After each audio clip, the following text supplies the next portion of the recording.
Pasé 8 años prisionera en mi propia habitación porque mi esposo me convenció de que estaba demasiado enferma para salir. Ayer encontré mis historiales médicos reales. Durante 2920 días, mi universo se redujo a 4 paredes de color crema, el zumbido incesante de un purificador de aire de grado industrial y la sonrisa preocupada de Marcos. Él no solo era mi esposo, se convirtió en mi enfermero, mi guardián y mi único vínculo con una realidad que, según él, me había rechazado biológicamente. Todo comenzó con desmayos esporádicos y una fatiga que me aplastaba los huesos, síntomas que Marcos, con su inagotable paciencia y sus contactos médicos, diagnosticó rápidamente como una variante agresiva de inmunodeficiencia combinada. Me explicó, sosteniendo mis manos frías entre las suyas, que el mundo exterior era literalmente veneno para mí, el polen, el escape de los autos, incluso el perfume de otra mujer podría cerrar mi garganta en segundos y matarme. Yo le creí. Le creí porque me miraba con lágrimas en los ojos mientras sellaba las ventanas con silicona y me traía bandejas de comida esterilizada, diciéndome que era su princesa de cristal.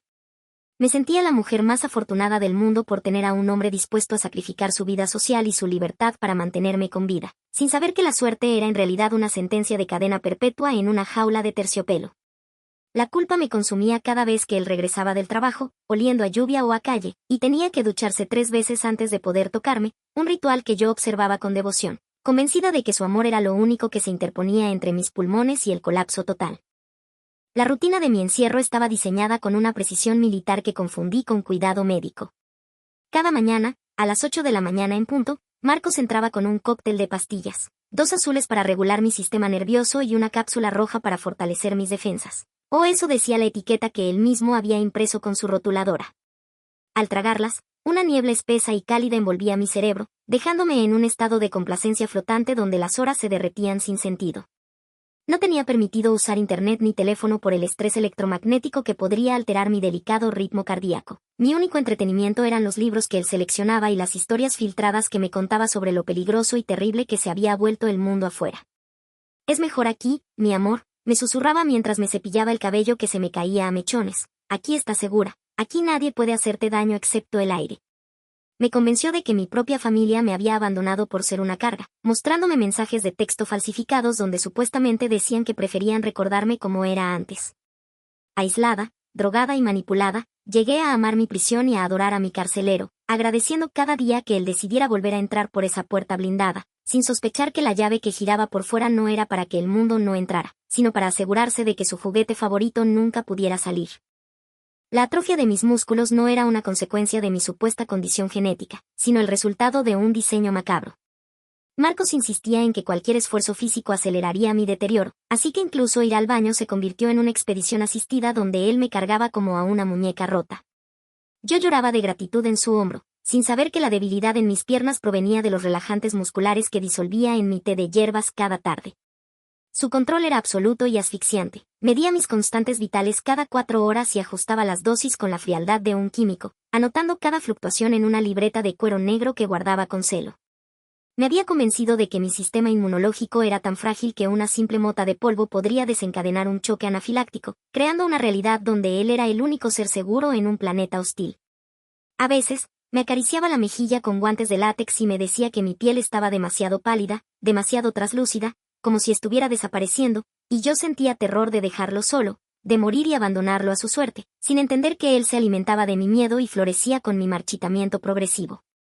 La grieta en su teatro perfecto apareció un martes lluvioso, provocada no por un fallo médico, sino por la vanidad de su propia confianza. Una llamada urgente del hospital donde supuestamente trabajaba horas extra rompió la calma sepulcral de la tarde. Al parecer, había una auditoría financiera y necesitaban su firma presencial de inmediato. El pánico en sus ojos fue genuino por primera vez. Se vistió atropelladamente, maldiciendo por lo bajo, y en ese caos de corbatas mal anudadas y maletines, olvidó cerrar con llave la puerta de su estudio privado, ese santuario prohibido que colindaba con mi habitación y al que llamaba la zona estéril. Lo vi salir corriendo, escuché el motor de su auto alejarse bajo la lluvia, y el silencio de la casa me golpeó con una violencia nueva. Durante años, esa puerta había sido un muro impenetrable, pero ahora estaba entreabierta, revelando una rendija de oscuridad que me llamaba. Mi corazón, supuestamente débil y fallido, comenzó a latir con una fuerza brutal, bombeando adrenalina a través de la niebla de los sedantes.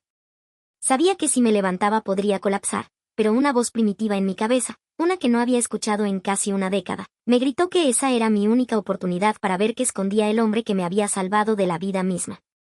El pasillo que separaba mi burbuja estéril de su estudio privado medía apenas 5 metros, pero para mí, cruzarlo se sintió como escalar el Everest sin oxígeno ni cuerdas. Mis piernas, atrofiadas por años de reposo forzado y una dieta química paralizante, temblaban violentamente bajo mi propio peso, y cada paso era una batalla agonizante contra la gravedad y el terror psicológico implantado. Marcos me había lavado el cerebro tan eficazmente que creía que el aire fuera de mi cuarto era ácido corrosivo para mis pulmones. Contuve la respiración hasta que mi pecho ardió, esperando colapsar o morir al instante al cruzar el umbral prohibido. Pero no morí. El aire del pasillo olía a polvo, a madera vieja y a cera de muebles, no a muerte. Arrastrándome y apoyándome en las paredes con los nudillos blancos, llegué a la puerta de caoba entreabierta.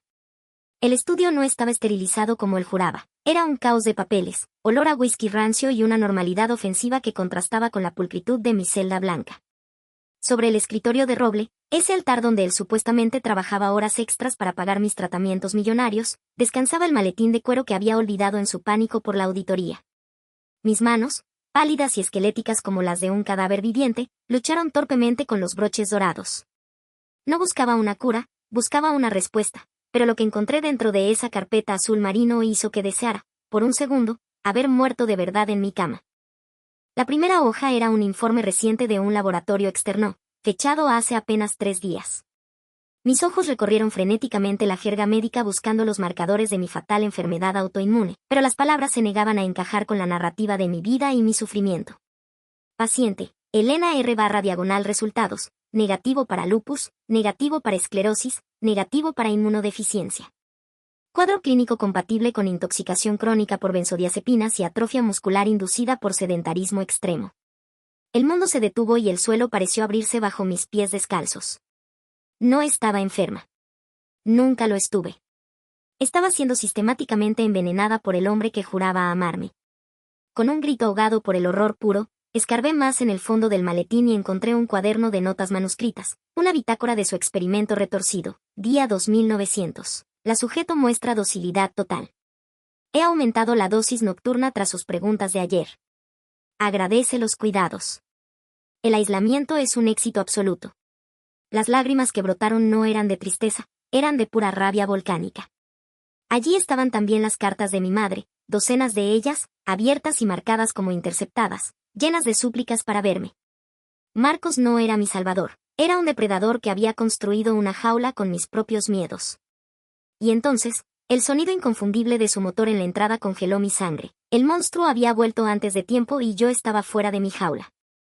El ruido del motor apagándose en la entrada resonó en mis oídos como un disparo de cañón, transformando mi indignación volcánica en un terror gélido y paralizante. Tenía menos de 90 segundos antes de que Marcos cruzara la puerta principal, subiera las escaleras y descubriera que su muñeca de porcelana no solo caminaba, sino que conocía la verdad sobre su jaula.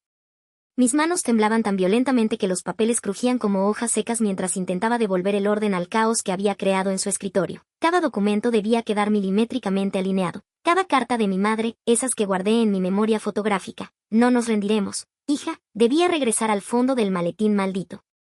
El pánico me otorgó una fuerza prestada, una inyección de adrenalina que mis músculos atrofiados no habían sentido en casi una década, permitiéndome cerrar los broches dorados con un chasquido sordo justo cuando escuché el tintineo metálico de sus llaves buscando la cerradura de la entrada. Me sentía como una intrusa en mi propia pesadilla, una espía atrapada tras las líneas enemigas, sabiendo que si él notaba un solo bolígrafo fuera de lugar o una huella en el polvo, mi sentencia de enfermedad se convertiría en una ejecución sumaria. Me dejé caer al suelo, ignorando el dolor agudo en mis rodillas huesudas, y comencé la carrera más agonizante de mi vida de regreso a la zona estéril. Arrastrándome por el pasillo sobre los codos, jadeando como un animal moribundo, escuché la puerta principal abrirse y sus pasos pesados resonar en el vestíbulo de mármol. «Elena. Ya estoy en casa, amor», gritó con esa voz jovial y protectora que ahora me sonaba a pura psicopatía. Me lancé hacia mi cama, revolviendo las sábanas para simular que había estado durmiendo una siesta inquieta, y logré cubrirme hasta la barbilla apenas un segundo antes de que el pomo de mi habitación girara. Cerré los ojos con fuerza, obligando a mi respiración entrecortada a adoptar un ritmo lento y enfermizo, rezando para que el sudor frío que bañaba mi frente pudiera pasar por fiebre y no por culpa. Marcos entró trayendo consigo el olor a lluvia y a peligro. se acercó a la cama con paso lento, demasiado lento, y sentí el peso del colchón hundirse cuando se sentó a mi lado. «Me extrañaste, princesa», susurró, apartando un mechón de pelo húmedo de mi cara. Su mano se detuvo en mi cuello, sobre mi pulso que latía desbocado como el de un colibrí atrapado. El silencio se estiró, denso y amenazante, hasta que soltó una risita seca. «Tu corazón va a 1000 por hora. Debes haber tenido una pesadilla terrible mientras no estaba». No tenía idea de que la verdadera pesadilla acababa de despertar. La rutina médica que siguió a mi pesadilla se transformó ante mis ojos en una escena de horror grotesco, donde cada gesto de cariño de Marcos se revelaba ahora como una maniobra calculada de dominación química. Lo observé caminar hacia la mesita de noche de caoba, tarareando esa melodía suave que siempre usaba para calmarme, mientras sus dedos ágiles, los mismos que juraban protegerme del mundo exterior, preparaban con eficiencia clínica el cóctel que me mantendría dócil y confundida por otras 12 horas.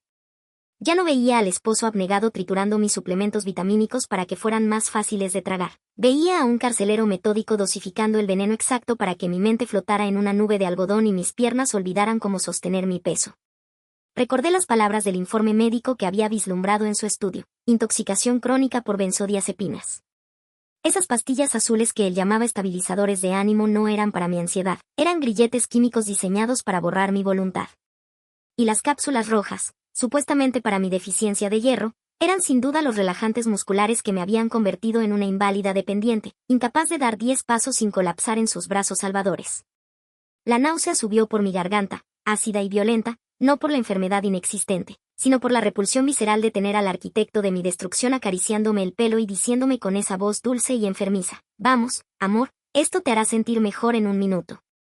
Abre la boca, Elena, sé una buena chica para tu doctor». La orden fue suave, pero resonó en mi cabeza como un latigazo. Tuve que invocar cada gramo de fuerza actoral que me quedaba para no escupirle en la cara o gritarle que sabía su secreto sucio. Abrí los labios obedientemente, como el pájaro enjaulado que él había entrenado durante 8 años, y dejé que deslizara las pastillas amargas sobre mi lengua. El instinto de supervivencia, despertado brutalmente tras años de letargo, tomó el control, en lugar de tragar de inmediato como siempre hacía para complacerlo. Deslicé la pastilla azul, la que más me nublaba la mente, debajo de mi lengua, rezando para que no se disolviera demasiado rápido y me delatara el sabor químico. Bebí el agua que me ofreció con sorbos pequeños, fingiendo tragar con dificultad, mientras él observaba el movimiento de mi garganta con la intensidad depredadora de un halcón. «¿Ves? Ya está», sonrió satisfecho, besándome en la frente con una ternura que ahora me quemaba la piel como ácido. «Descansa un poco mientras preparo la cena. Hoy te haré tu sopa favorita». En cuanto cerró la puerta, escupí la pastilla pastosa en un pañuelo de papel que escondí frenéticamente dentro de la funda de mi almohada, sintiendo por primera vez en años que mi mente empezaba a despejarse, lista para planear una guerra silenciosa desde mi propia cama. La pastilla azul se deshacía lentamente dentro del pañuelo bajo mi almohada como una bomba de tiempo química mientras yo contaba los segundos para que mi respiración se acompasara y pareciera natural. Marcos regresó a la habitación con esa sonrisa de plástico que solía adorar y que ahora me provocaba náuseas viscerales, trayendo consigo una bandeja con sopa caliente que olía a verduras y a traición. Me preguntó con su tono habitual de falsa preocupación si me sentía mejor y tuve que morder mi lengua hasta casi sangrar para no gritarle que era un monstruo psicópata. Asentí levemente con la cabeza fingiendo la letargia pesada que él esperaba ver en mis ojos vidriosos después de la supuesta dosis de sedantes. Se sentó en el borde del colchón hundiendo el peso de su cuerpo contra mis piernas atrofiadas y comenzó a soplar la cuchara con una delicadeza que me heló la sangre. Me dijo que la auditoría en el hospital había sido un caos total y que tuvo que despedir a 2 enfermeras por incompetentes. La ironía de sus palabras me golpeó el pecho con violencia. Él hablaba de ética profesional y de errores imperdonables mientras me mantenía secuestrada en mi propia casa con un diagnóstico médico inventado y una sonrisa de esposo perfecto. Cada vez que acercaba la cuchara a mis labios yo sentía el impulso de golpearla, pero abrí la boca dócilmente tragando el líquido caliente y rezando para que no tuviera más drogas disueltas.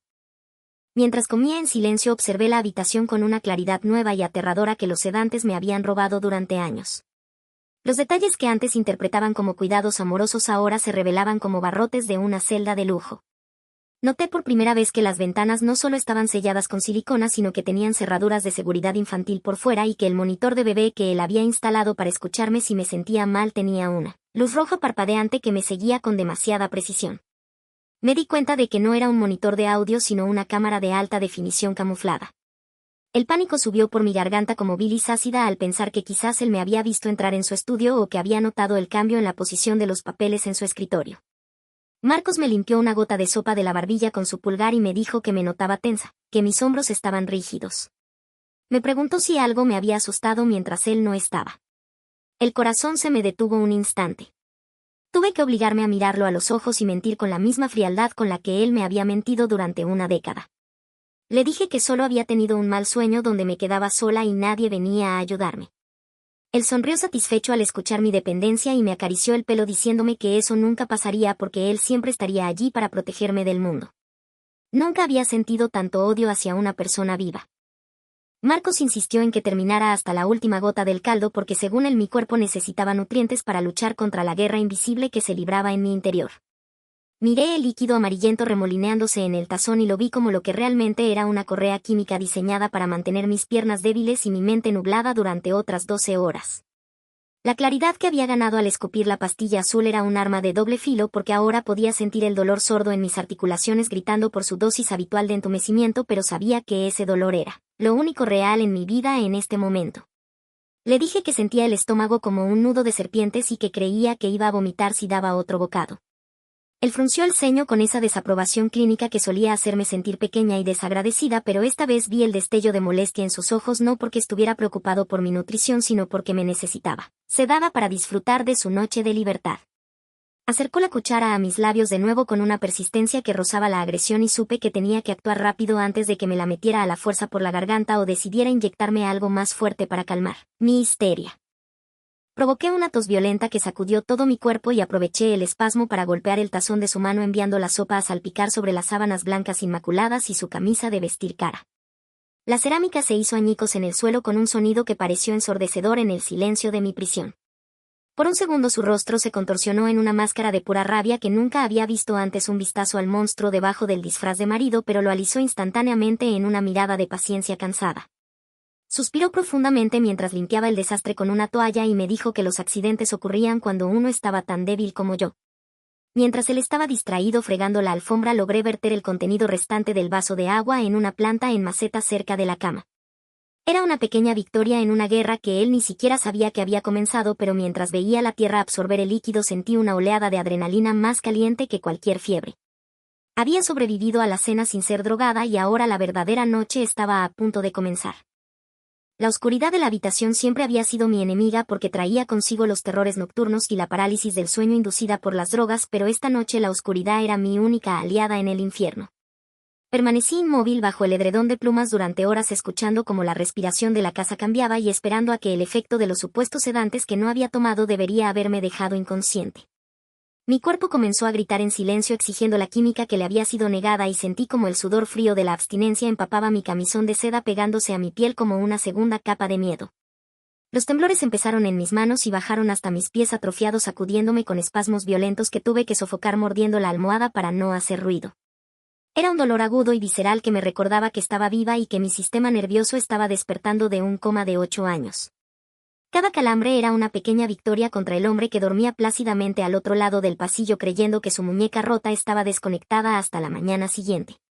Abrí los ojos en la penumbra y por primera vez vi la habitación sin el filtro borroso de las benzodiazepinas y lo que vi me heló la sangre más que cualquier fiebre imaginaria. La luz roja que parpadeaba rítmicamente en el detector de humo sobre mi cama no era un sensor de incendios como Marcos me había jurado 1000 veces, sino el piloto de grabación de una cámara de vigilancia de alta tecnología. Me di cuenta con horror de que no había ni un solo punto ciego en mi jaula de oro y de que cada momento de mi intimidad, cada lágrima y cada cambio de ropa había sido monitoreado y probablemente archivado por mi esposo. La náusea me golpeó de nuevo, pero esta vez la tragué con fuerza transformándola en combustible para mi odio. Mis ojos ya acostumbrados a la falta de luz escanearon el perímetro buscando cualquier debilidad en la fortaleza. Las ventanas estaban selladas con pernos de acero bajo la excusa de mantener el aire puro y la puerta tenía un panel numérico por fuera. Estaba atrapada en una caja fuerte diseñada para parecer un dormitorio de lujo. Sin embargo, mi mirada se detuvo en el sillón de lectura donde Marcos pasaba horas observándome dormir. Debajo de la pata delantera había un destello metálico casi imperceptible. Recordé que esa tarde él había estado jugueteando nervioso con algo en su bolsillo antes de irse. Mi mente ahora afilada y peligrosa calculó la distancia.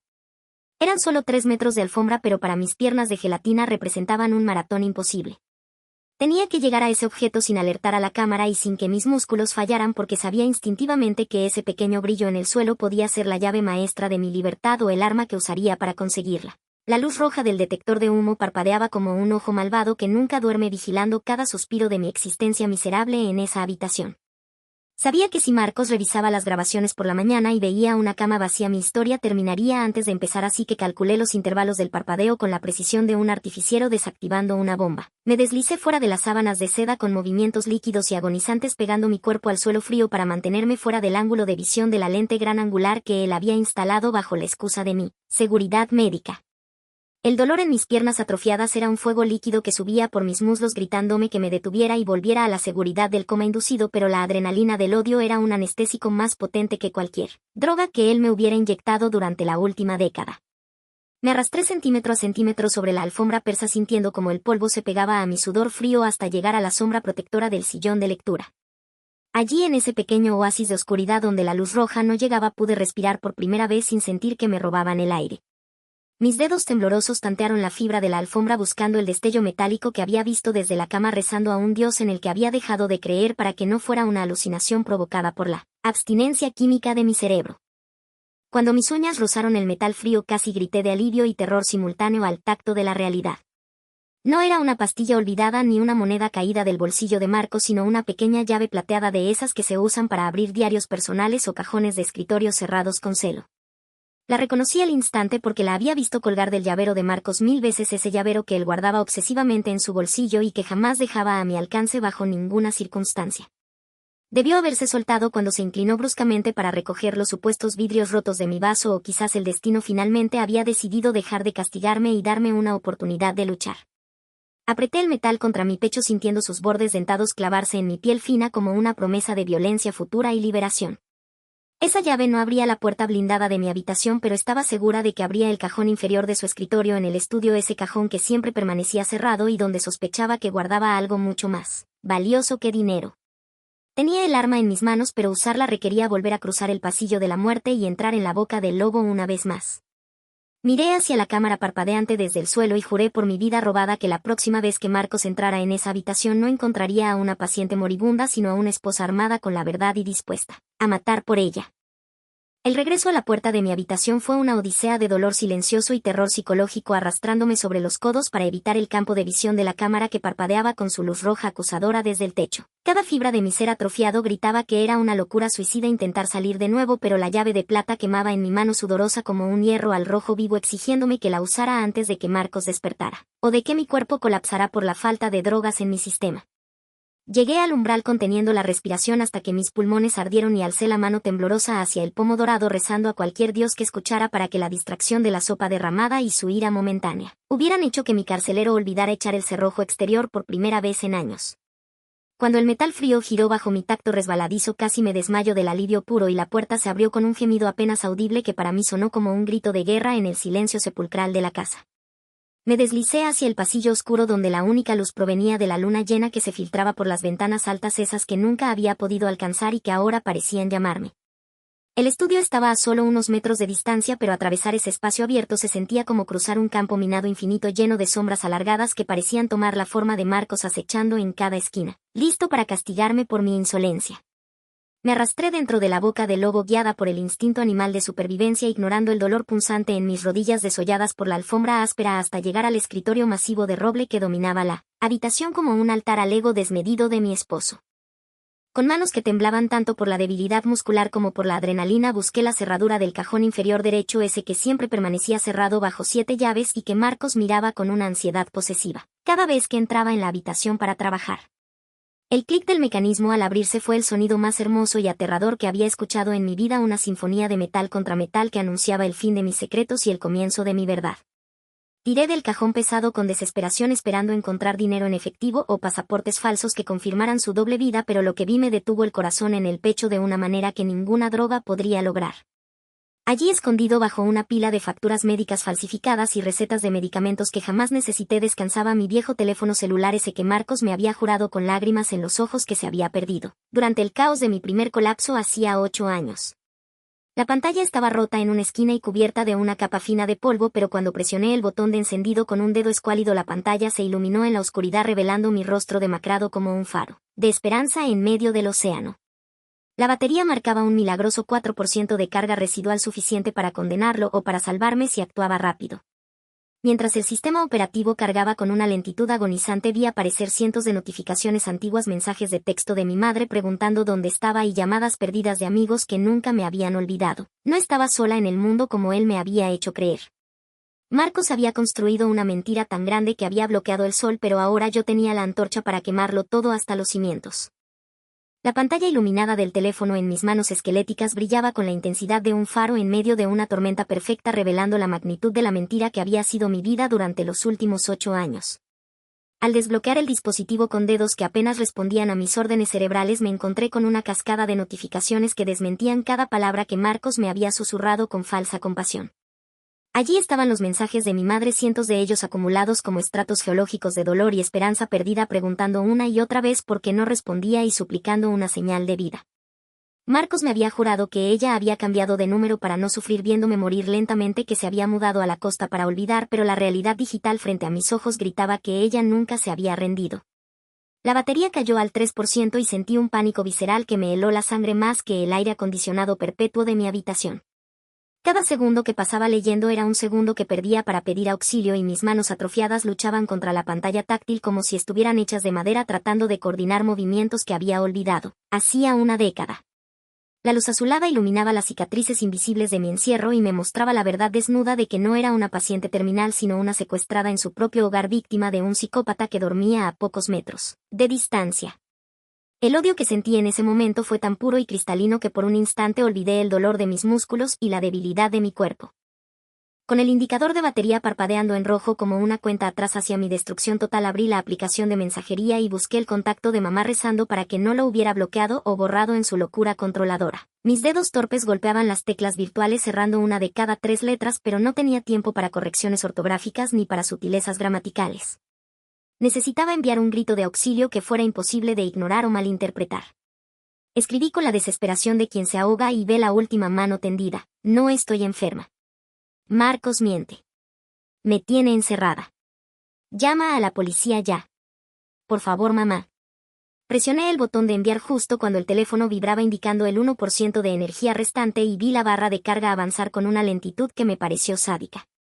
La conexión Wi-Fi que milagrosamente seguía activa parecía luchar contra la voluntad de Marcos, pero finalmente apareció la doble marca de confirmación justo antes de que la pantalla se fuera a negro definitivamente, dejando en mis manos un ladrillo de cristal y metal inerte.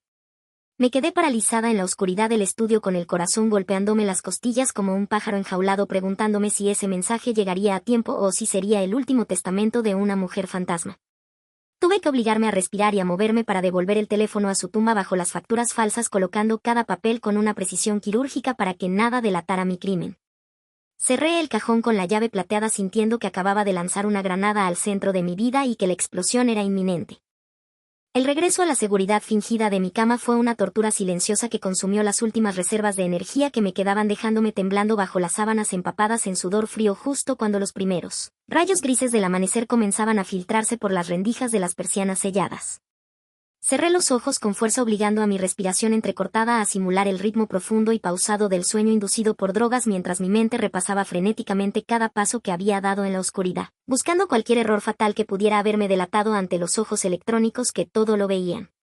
A las 7 en punto escuché el sonido habitual de la alarma de Marcos en la habitación de invitados, seguido por el crujido familiar de las tablas del suelo bajo sus pies descalzos, acercándose por el pasillo como un depredador, acechando su presa matutina.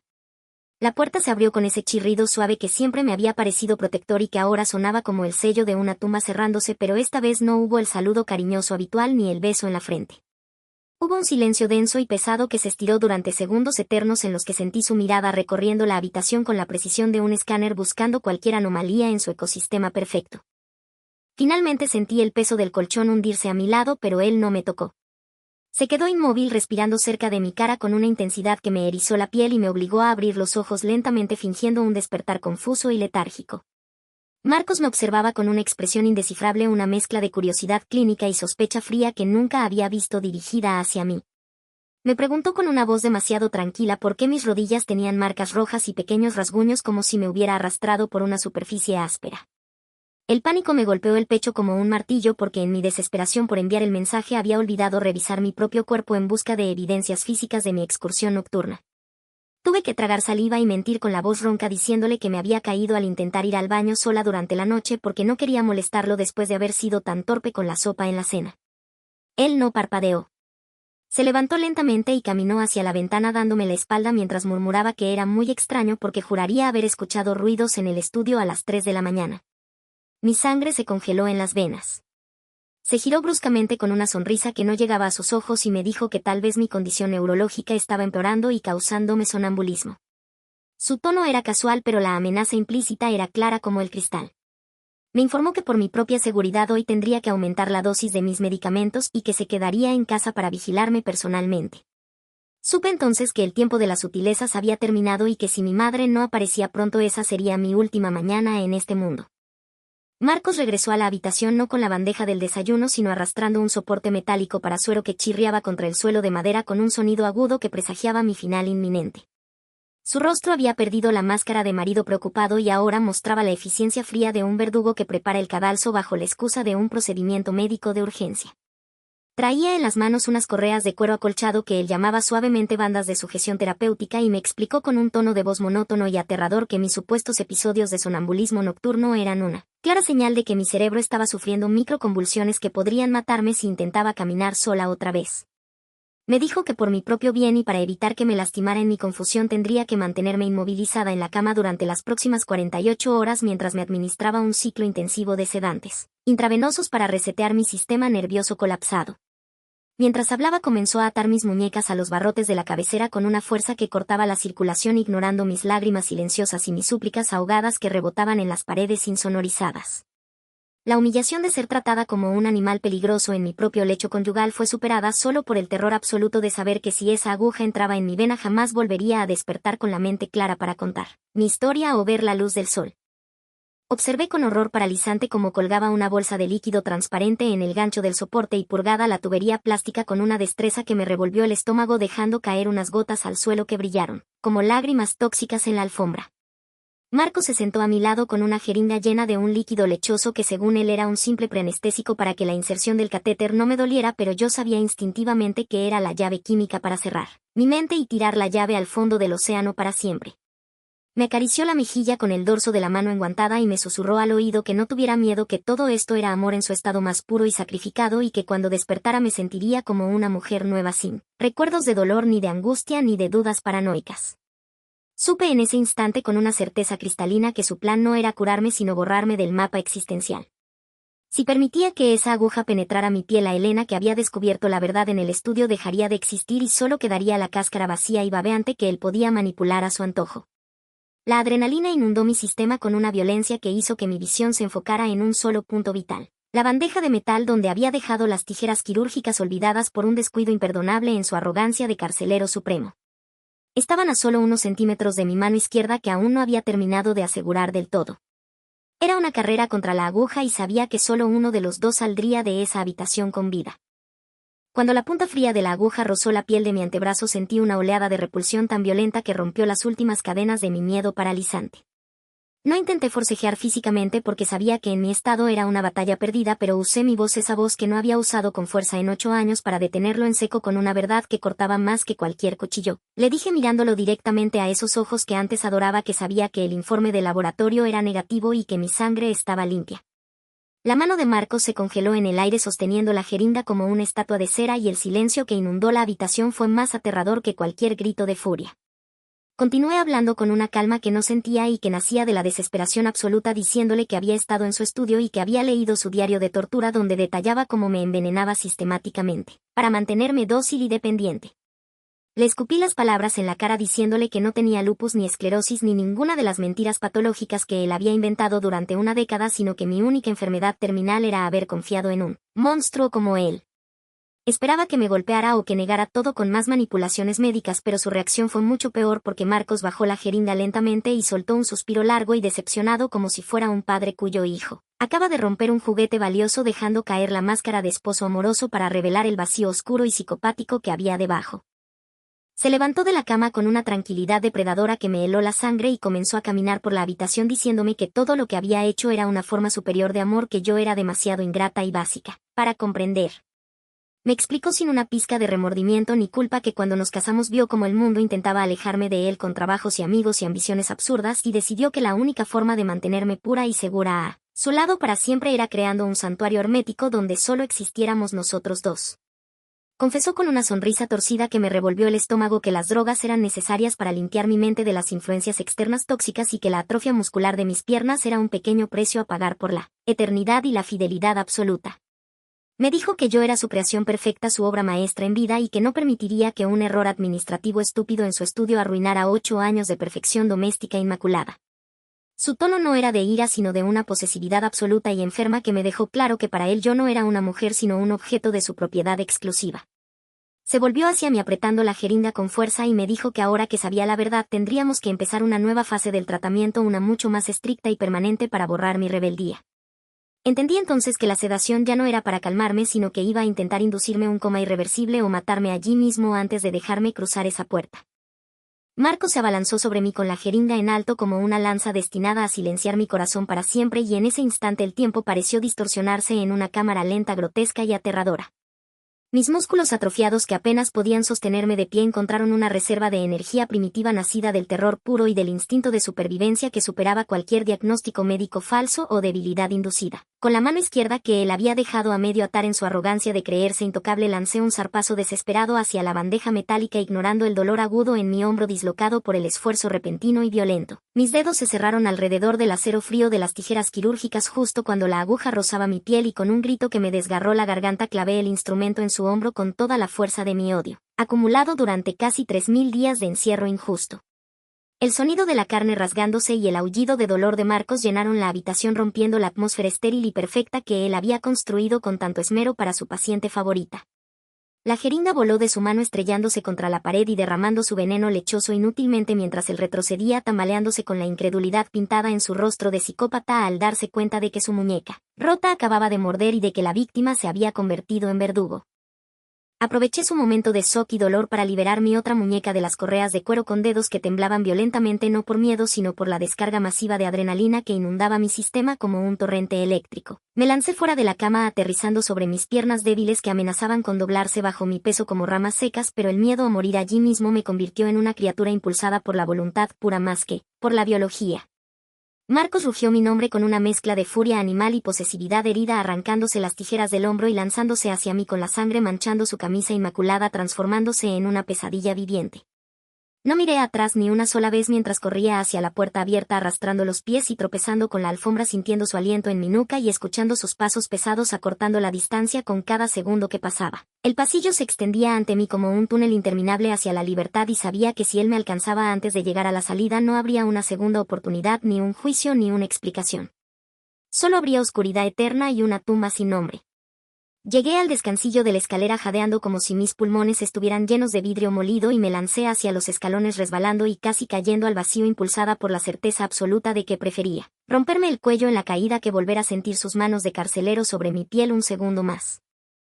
La escalera de caracol que bajaba al vestíbulo principal se convirtió en una trampa mortal para mis piernas de gelatina que fallaron estrepitosamente en el tercer escalón, enviándome a rodar por la alfombra en una maraña de extremidades doloridas y pánico ciego.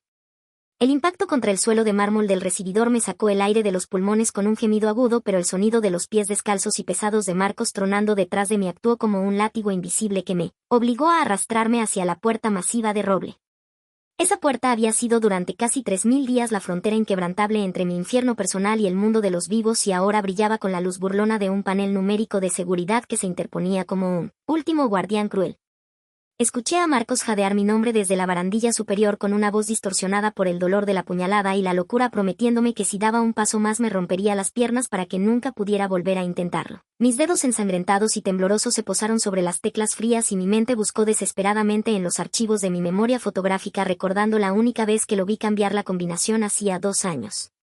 Tecleé la fecha de mi supuesto diagnóstico fatal, esa fecha maldita que él celebraba como el día que renací bajo su cuidado. El panel emitió un pitido agudo de error y sentí como la esperanza se me escapaba del pecho mientras la sombra de mi verdugo caía sobre mí cubriéndome como una mortaja. Con el terror nublándome la vista y los pasos de Marcos resonando ya en el último tramo de la escalera, intenté una segunda combinación guiada por una intuición macabra. Marqué la fecha de nuestra boda al revés, el día en que firmé mi sentencia de muerte sin saberlo. El clic mecánico de los cerrojos liberándose sonó como un disparo de gloria en el silencio de la casa y empujé la madera pesada con el hombro usando cada gramo de fuerza que me quedaba en el cuerpo. La puerta se abrió revelando una luz gris de mañana que me cegó momentáneamente y una bocanada de aire fresco y húmedo golpeó mi cara con la violencia de un milagro, llenando mis pulmones de oxígeno real por primera vez en una década. Pero antes de que pudiera cruzar el umbral hacia la libertad, una mano ensangrentada y fuerte como un cepo de acero se cerró alrededor de mi tobillo derecho, arrastrándome hacia atrás con una fuerza brutal que me hizo gritar de agonía y frustración. Clavé las uñas en el felpudo exterior y en el marco de la puerta, luchando como un animal salvaje para no ser devorada de nuevo por la oscuridad de la casa, mientras Marcos tiraba de mí jadeando que nunca me dejaría ir porque yo le pertenecía hasta que la muerte nos separara. Pateé su cara con el pie libre, sintiendo el crujido de su nariz bajo mi talón, pero su agarre era el de un loco que no tiene nada que perder. Estaba a mitad de camino entre el cielo y el infierno, atrapada en el umbral de mi propia prisión, cuando el sonido de sirenas aullando rompió la mañana como una orquesta de salvación. Las luces estroboscópicas azules y rojas de las patrullas inundaron el vestíbulo, disipando las sombras de mi cautiverio justo cuando la puerta principal cedió ante una patada de ariete que la arrancó de sus bisagras con un estruendo de liberación definitiva. Marcos soltó mi tobillo instintivamente cegado por los focos tácticos y levantó las manos ensangrentadas, tratando de componer su máscara de médico preocupado en una fracción de segundo, gritando a los oficiales que yo era una paciente psiquiátrica peligrosa y que él solo intentaba protegerme de mí misma. Pero su actuación se desmoronó ante la evidencia grotesca de la escena. Una mujer esquelética con marcas de ataduras en las muñecas y un hombre con tijeras clavadas en el hombro y la mirada de un animal acorralado. No necesité decir una palabra porque detrás de los uniformes oscuros apareció la figura de mi madre corriendo hacia mí con el rostro bañado en lágrimas y un teléfono en la mano mostrando el mensaje que le había enviado desde el infierno. Cuando los policías derribaron a Marcos contra el suelo de mármol que él mantenía tan pulcro, sentí cómo se rompía el último hilo invisible que me ataba a su voluntad y me dejé caer en los brazos de los paramédicos, sabiendo que por primera vez en 8 años el aire que entraba en mis pulmones no estaba filtrado por sus mentiras ni dosificado por su locura. Mientras me sacaban en la camilla, vi cómo lo esposaban con las mismas manos que usaba para acariciarme y sentí una paz fría y absoluta al ver que ahora era él quien miraba el mundo desde el suelo, impotente y derrotado. Han pasado 6 meses desde que las pruebas de toxicología confirmaron que mi sangre estaba saturada de venenos y que mi única enfermedad era un esposo que quería poseerme hasta la muerte. Hoy mi habitación tiene las ventanas abiertas de par en par y el sol entra sin permiso, quemando los fantasmas del pasado mientras mis piernas recuperan la fuerza para caminar hacia un futuro que él intentó robarme. Marcos fue condenado a cadena perpetua sin posibilidad de libertad condicional y ahora vive en una celda de 3 por 3 metros que es irónicamente más pequeña y mucho menos lujosa que la jaula de oro que construyó para mí. Ayer fui a visitarlo a la prisión, no para perdonarlo ni para escuchar sus súplicas de amor retorcido, sino para entregarle un solo papel a través del cristal de seguridad blindado. Era una copia de mis nuevos historiales médicos reales, esos que dicen que estoy perfectamente sana y que tengo toda una vida por delante para ser libre. Lo miré a los ojos hundidos por el encierro y le sonreí con la misma dulzura letal que él solía usar conmigo antes de darme la espalda y salir caminando por la puerta principal, dejándolo atrapado para siempre en la oscuridad que él mismo creó mientras yo salía a respirar el aire puro y contaminado y maravillosamente real de mi libertad. Mira la historia completa en el canal.